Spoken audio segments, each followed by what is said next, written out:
Hey, good afternoon, everyone. Brian Zimmerman here, executive editor of Jazz Is Magazine and host of Jazz Is Live, coming at you on a Friday afternoon. It is September 4th, Dave Liebman's birthday, I believe. So happy birthday to saxophonist Dave Liebman.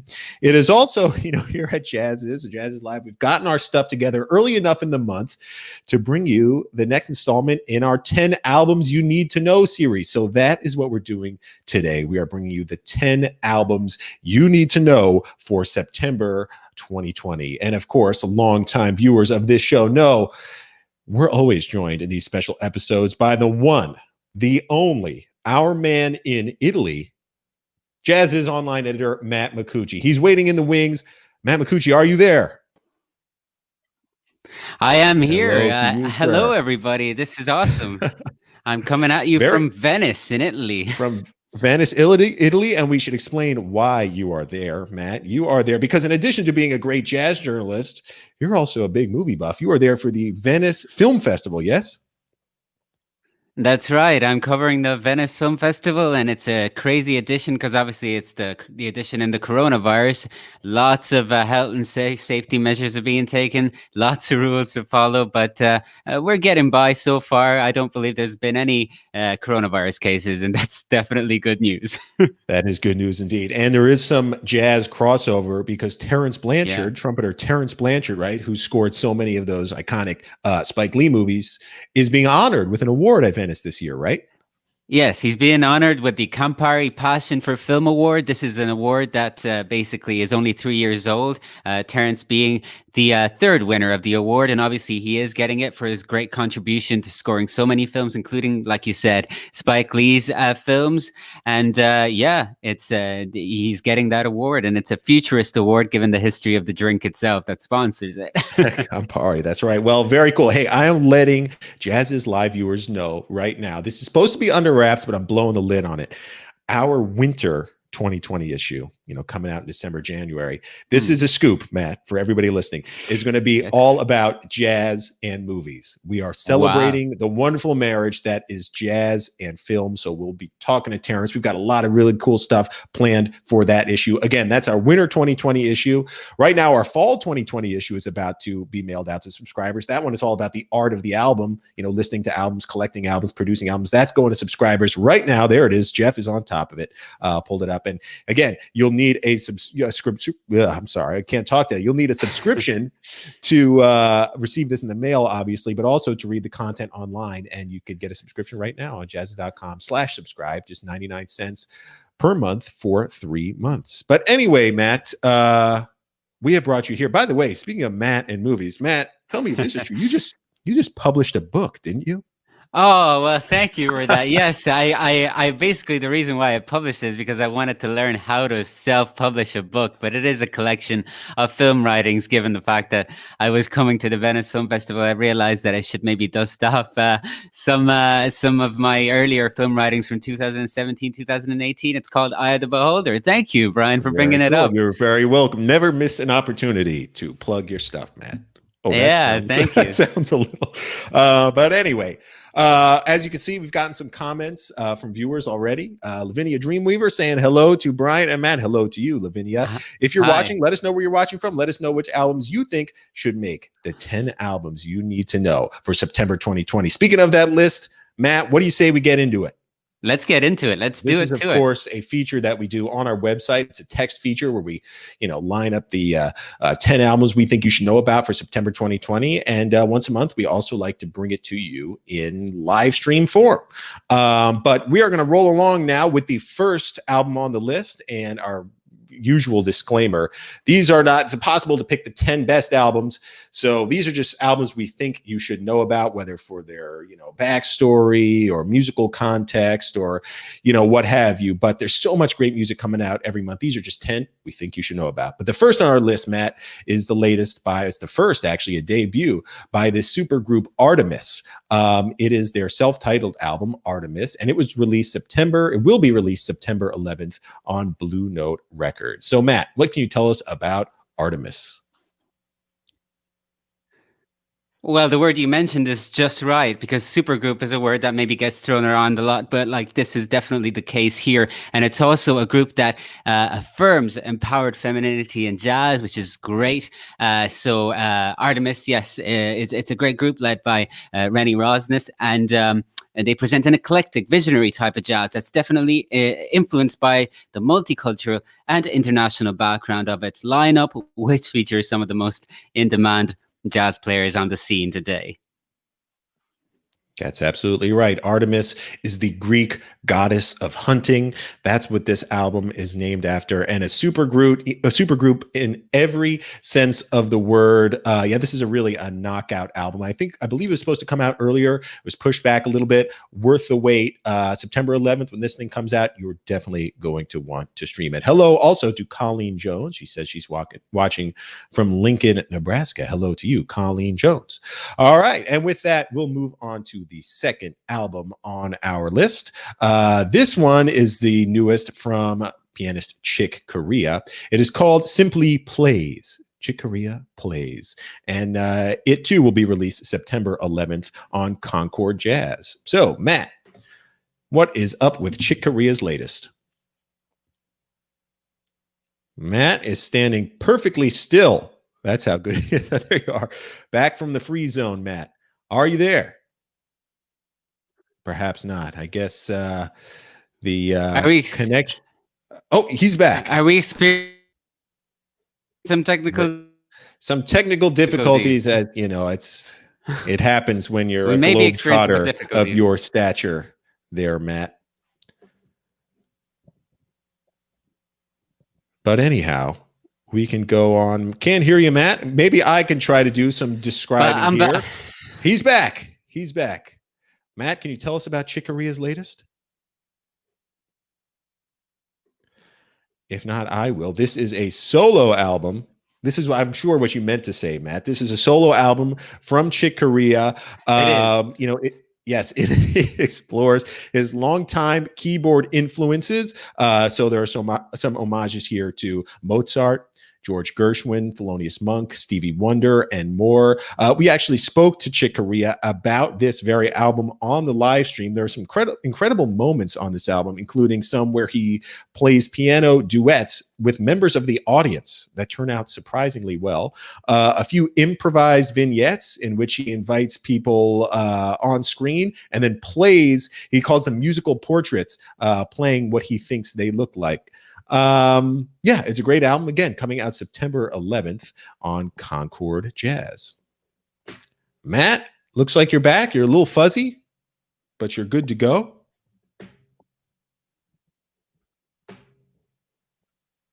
Oh, you've got a delay. Matt, perhaps we just move on without you at this one. But thanks for chiming in from Venice. Hope things are going well over there. I think I can handle the rest on my own. The next album on our list after Chick Corea's would be a new collaboration, a partnership between trumpeter Randy Brecker and saxophonist Eric Marienthal. It's called Double Dealing, and it is coming out September 11th on Shawnee Records. Again, we had Randy Brecker and Eric Marienthal on the program to talk about this very album. It was put together kind of as lockdowns were going on, sending files back and forth. But it turned out to be a beautiful collaboration. Both are Grammy winners. And they've played together in the past on the bandstand, have yet to record together. This is their first co-led recording. It features great original tracks, and keyboardist George Whitty is on it. Bassist John Patitucci makes an appearance on it, and the drummer is Dave Weckl. So that's actually full of jazz's live guests. A really good album. Again, coming out September 11th on Shawnee Records. All right, while we work on maybe bringing Matt back, we're going to move on to the next album on our list. That would be the latest by Turhe Ripdahl. It's a new release on ECM Records called Conspiracy, and it is coming out September 11th as well. Conspiracy is the latest exploration of sonic potential of the electric guitar by this Nordic master of hybridism. He is had been called a Stratocaster tone poet. Stratocaster is obviously his electric guitar of choice. And it is his first record for ECM in almost 2 decades. So he's an ECM staple, but it's been a long time since he's recorded there. The album features a new set of originals and it's one of his strongest bands to date, with a few Norwegian musicians on there. I'm going to butcher these pronunciations, but hopefully you'll know who I'm talking about. Keyboardist Stali Storloken, drummer Paul Towson, and bassist Andre Haredi Hallre. Again, Tirhe is a great kind of a blend of Norwegian rock and ECM ambient jazz. This is a really, really cool vibe. And yeah, when it drops September 11th, you're going to want to check this one out as well. That brings us to the next album on our list. Matt makes an appearance. Hey there, Matt. He's there. I changed my connection. I don't know what is going on, but I'm now hooked up to my phone. Fingers crossed. Fingers crossed, Brian. I'm so sorry, guys. No worries at all. Sometimes those hotel connections, they're not the most reliable, but we're glad to have you back because you do a much better job at these than I do.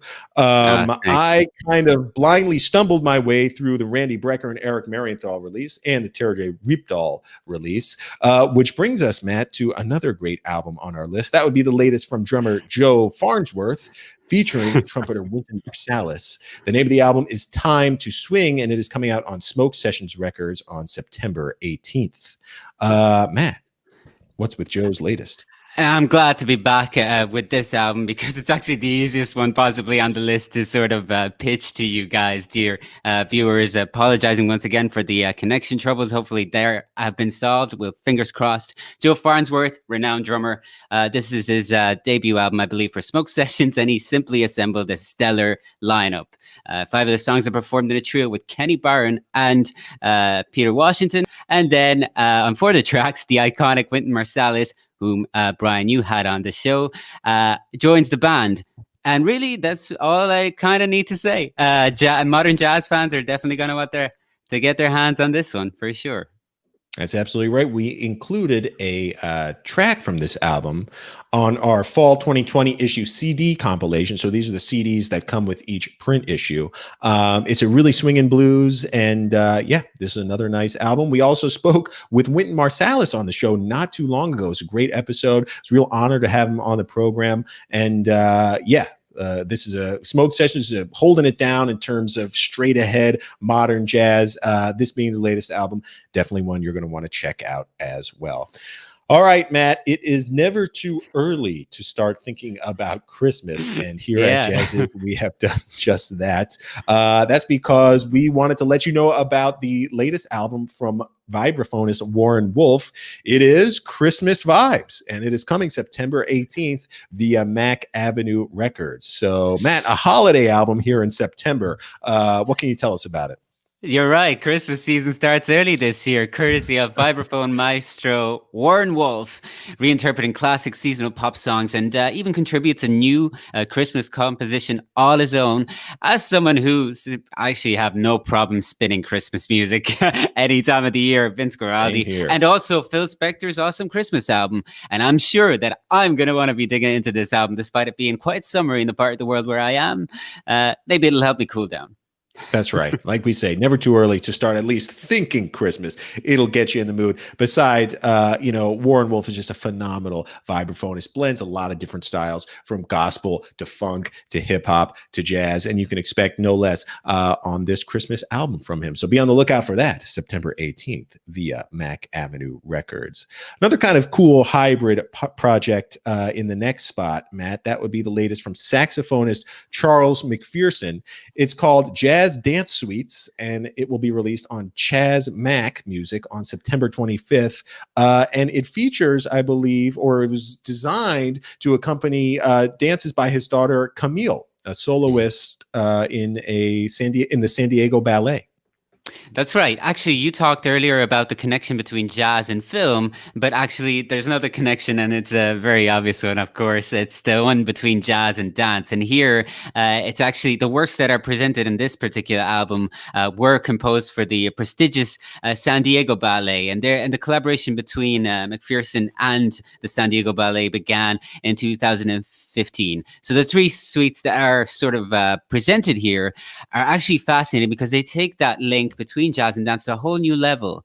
It's really a fascinating marriage of bebop and modern jazz with dance, really from one of the greats of bebop and modern jazz. So fascinating stuff. Absolutely. Yeah. Charles McPherson, a proud torchbearer of the bebop style. It kind of originated with Charlie Parker, but one of the guys who's really pushing it to its, extreme, advancing it, taking it to new places. So yeah, that's an exciting album from Charles McPherson. Again, coming out September 25th on Chaz Mac Music. Next up on the list, Matt, is the latest from bassist Christian McBride. This is a big band project from Christian McBride. It is called For Jimmy, Wes, and Oliver. It too is coming September 25th on Mac Avenue Records. I'll let you explain this album, Matt, and who Jimmy, Wes, and Oliver are. Actually, this is another quite easy album to kind of go over because, Christian McBride here is basically, drawing inspiration from and recreating the atmosphere of those seminal recordings by organist Jimmy Smith and guitarist Wes Montgomery, with big band arrangements by Oliver Nelson. And he recreates them with his own big band, his own acclaimed big band, and special guests, organist Joey DeFrancesco and guitarist Mark Whitfield. So it's one heck of a lineup again, and a fantastic concept for the Christian McBride Big Band's third album for Mac Avenue. That's right. And be on the lookout for bassist Christian McBride joining this program, Jazz is Live, for a Miles Monday episode later this month. We're going to be talking all things Miles Davis with Christian McBride, and we'll probably get into this new album as well. But with that, we will move on to the next album on the list. This is a biggie, Matt. The latest from Diana Krall, pianist, vocalist Diana Krall. It is called This Dream of You, and it is going to be released September 25th on Verve Records. This is kind of an old and new project from Diana. So what can you tell us about this one, Matt?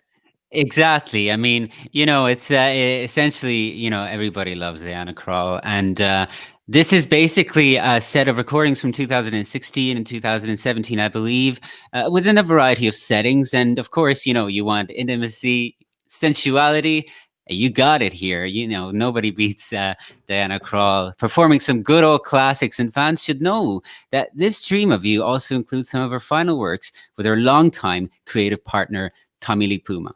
Tommy Lee Puma, right? The producer who kind of discovered her, brought her into the public eye and helped really provide a platform for her to do her own thing. And her own thing, of course, changed the jazz world. So yeah, it's nice to hear recordings of her and Tommy working together. And yeah, sad Tommy passed away in 2017, left a huge void in the jazz world. But yeah, this is a nice kind of document of his work.